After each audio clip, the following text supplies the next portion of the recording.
Kestrel ઇન્ડિયાના તમને નફો ફ્લેટ જોવા મળશે, માર્જિન્સ તમને થોડા ઘટ્યા છે જસ્ટ બિકોઝ જે વોલ્ટિલિટી તમને જોવા મળી હતી ક્રૂડની, અને એબિટા તેમના ઘટ્યા છે, આવક થોડી વધી છે, એટલે મ્યુટેડ નંબર્સ તમને જોવા મળશે. પણ જો તમે 9 મહિનાના કેલેન્ડર યરના હિસાબથી તમે નંબર્સ જોશો, કેમ કે આમનું આ ત્રીજું ત્રિમાસિક છે, કેલેન્ડર યરના હિસાબથી નંબર્સ છે, તો તમને આ જોવા મળશે કે આવક બહુ સરસ વધી છે, એમના માર્જિનમાં અસર છે, પણ બાકી નંબર્સ ઓવરઓલ સારા છે. વધુ વાત કરીએ कैस्ट्रॉल इंडिया CFओ અને all time director Dipesh Bakhshi साथे. दीपेश जी, सबसे पहले बहुत बहुत स्वागत है आपका CNBC बाजार पर. और देखना चाहेंगे कि जो नंबर्स हम देख रहे हैं ऑब्वियसली अच्छे हैं, पर थर्ड तिमाही में हमने देखा कि थोड़ा सा असर है, लेकिन अगर 9 मंथ्स के हिसाब से देखें तो ऑब्वियसली बहुत अच्छे नंबर्स हमने देखे हैं. तो सबसे पहले ओपनिंग कमेंट्स कैसे देखे आपने नंबर्स, उसके बाद हम डिटेल में चर्चा शुरू करें. जरूर। सबसे पहले धन्यवाद मुझे आपके चैनल पर आमंत्रित करने के लिए। ये जैन टू दिसंबर क्वार्टर है कैस्ट्रॉल के लिए, और हमने थर्ड क्वार्टर के रिजल्ट्स डिक्लेयर किए हैं। थर्ड क्वार्टर में इन्फ्लेशन काफी हाई रहा है और फॉरेक्स और क्रूड ऑयल प्राइस भी बढ़ने से हमारे मार्जिन प्रेशर में रहे हैं। पर 9 मंथ का आप रिजल्ट देखें तो आपने जैसे बताया एक स्ट्रॉन्ग फाइनेंशियल परफॉर्मेंस रहा है और अच्छी बिजनेस ग्रोथ रही है। 16% रेवेन्यू बढ़ा है और प्रॉफिट भी 9% बढ़ा है और वॉल्यूम्स भी प्री पैंडेमिक लेवल से काफी अच्छी रही है। हमने 2-3 चीजें कंटिन्यू की है जो हम पूरे साल करते आ रहे हैं। एक तो सबसे पहले हमारा जो ब्रांड में इन्वेस्टमेंट है, हमने वो जारी रखा है। हमने जब भी हमें कॉग्स की इंक्रीज की है, हमने एक स्ट्रेटेजिक प्राइसिंग मार्केट में ली है, और हमारे वॉल्यूम्स में जो हमने इंसेंटिव्स दिए हैं मार्केट में टू फोकस ऑन वॉल्यूम्स, वो भी हमने जारी रखा है। तो ओवरऑल नए प्रोडक्ट्स के सपोर्ट से और मार्केट इंटेलिजेंस के बेसिस पे हमने 9 मंथ्स में दोनों ही कॉग्स मैनेज किया है प्लस कॉस्ट इंटरवेंशन करके एक अच्छी सी परफॉर्मेंस दी है। ठीक है सर. अब जो क्रूड की वॉल्टिलिटी है करेंसी के, हम देख रहे हैं कि वहाँ पर भी बहुत ज़्यादा असर, रुपए में भी वॉल्टिलिटी बहुत ज़्यादा है. क्रूड में भी हमने देखा जो जियोपॉलिटिकल टेंशन वगैरह है, इस चक्कर में बहुत ज़्यादा वॉल्टिलिटी है, तो हमारे जो प्राइसेस हैं उसमें भी फ़र्क पड़ जाता है. ये कैसे देख रहे हैं सर आप वॉल्टिलिटीज़ को, इनको, और क्या आपको लग रहा है कि आने वाले वक्त में और इसमें आपको इजाफा आते हुए देखने मिलेगा? जरूर। देखिए, जो रॉ मटेरियल की कॉस्ट है, बेस ऑयल जो ऑलमोस्ट 60-70% कॉस्ट होता है, वो $1300 पर है अभी मार्केट में, और ये ऑलमोस्ट लास्ट 3-4 साल देखें अगर तो सबसे हाईएस्ट पे है। आगे व्यू ये है कि एटलीस्ट नेक्स्ट 1-2 महीने तक ये कॉस्ट या 3 महीने तक ये कॉस्ट स्टेबल रहेगी। उसके बाद हो सकता है ये थोड़ा सा इसमें सॉफ्टनिंग हो जाए।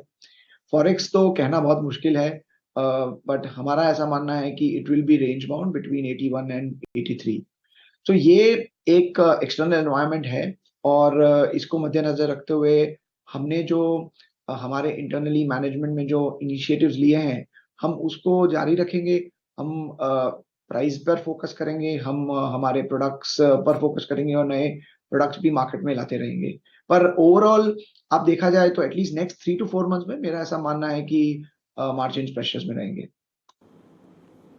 अच्छा सर, हमारे एड स्पेंड्स वगैरह के बारे में थोड़ा समझाइए कि क्या सिनेरियो है, ओवरऑल खर्च की क्या स्थिति है.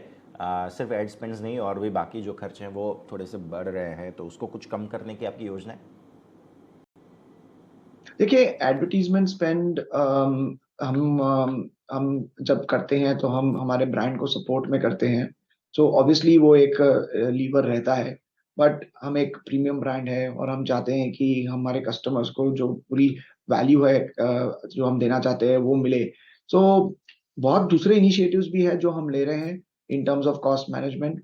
हम लॉन्ग टर्म भी फोकस कर रहे हैं, क्योंकि जैसा कि आप जानते हैं कि शॉर्ट टर्म में ये जो वोलेटिलिटी है ये रहती है, एबिटा मार्जिन प्रेशर में आता है। पर अगर हम लॉन्ग टर्म मीडियम टर्म देखें तो हम सर्विस एंड मेंटेनेंस में हमने इनिशिएटिव्स लिए हैं। अभी हमारे कैस्ट्रॉल ऑटो सर्विस के ऑलमोस्ट 200 वर्कशॉप्स 100 सिटीज में आ चुके हैं, और हम इसको ग्रोथ करना चाहते हैं। तो उसमें एक अच्छी मोमेंटम दिख रही है, मार्केट का बहुत अच्छा रिस्पॉन्स आया है।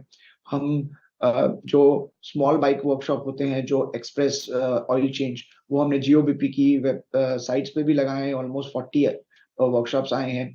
सो बेसिकली एडवर्टीजमेंट को हम मीडियम टर्म व्यू लेते हैं, ऐसा नहीं कि एक ही क्वार्टर में कट कर लिए फॉर मैनेजिंग द मार्जिन्स। हम एक ब्रांड को और पूरी ऑर्गेनाइजेशन की स्ट्रैटेजी को लेते हुए चलते हैं, एंड उसके लिए हमको जो इन्वेस्ट करना है हम करते हैं। Obviously, as an organization, several initiatives on cost and COGS are in progress also. अच्छा सर, अब आते हैं एक नया वर्टिकल जो हमने देखा है, जो है इलेक्ट्रिक व्हीकल्स यानी ईवीज़। अब ये ईवीज़ बहुत इंटरेस्टिंग जगह है और इसमें ऑब्वियसली बहुत कम लोग जानते हैं।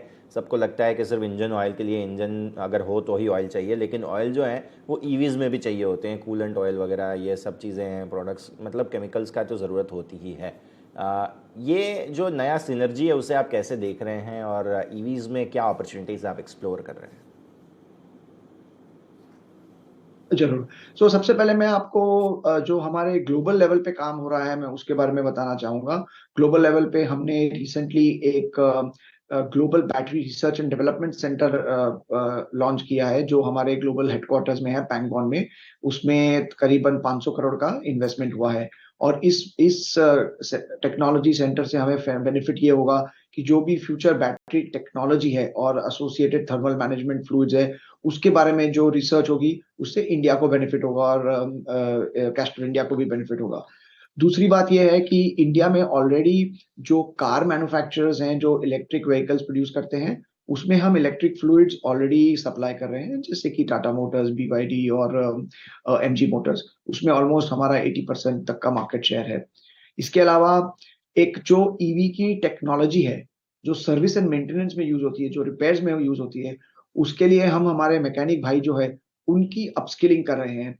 हमने एक unique EV readiness training programme launch किया है, जो टॉप टियर कार और मैकेनिक्स के लिए हेल्पफुल रहेगा। और ये जो ASDSC है, इन्होंने इसको एंडोर्स किया है। उसमें हम हमारे प्रोडक्ट्स भी लॉन्च करेंगे और हम चाहते हैं कि हमारे मैकेनिक भाई ईवी की जो टेक्नोलॉजी है उसके बारे में समझे, उसमें रिपेयर्स कैसे होता है वो सब समझे। ओवरऑल अगर आप देखा जाए तो हमारे पास जो प्रोडक्ट्स है वो अभी के लिए इनफ है। हम OEM मैन्युफैक्चरर्स के साथ भी काम कर रहे हैं, स्पेशली ऑन बाइक ईवी। उसमें बिजनेस डेवलपमेंट चल रहा है, टेक्नोलॉजी का डिस्कशन चल रहा है, रिसर्च चल रहा है। तो वो जब भी मार्केट में आएगा, हमारी जो अगर कुछ कामयाबी होगी तो हम उसमें भी आगे बढ़ेंगे। ठीक है सर। अच्छा, अब जो हमारे वर्टिकल्स हैं उसके बारे में थोड़ा समझना चाहेंगे, क्या अपडेट है यहाँ पे, और जो हमारा जो सर्विस मेंटेनेंस वाला वर्टिकल है वो कैसा परफॉर्म कर रहा है, उसमें क्या लेवरेजेस हमें मिल रहे हैं? जरूर, ये बहुत अच्छा ट्रैक्शन हो रहा है। अगर मैं इसके बारे में आपको समझाऊं, बेसिकली ये कैस्ट्रॉल ऑटो सर्विस वर्कशॉप्स हैं। ये फुल्ली ब्रांडेड वर्कशॉप है कैस्ट्रॉल के, और ऑलमोस्ट 100 सिटीज में है। 210 वर्कशॉप्स अभी हम लॉन्च कर चुके हैं, और आगे हमें इसको ऑलमोस्ट डबल करने की उम्मीद है एक 1.5 साल के अंदर। मार्केट से रिस्पांस भी बहुत अच्छा आया है।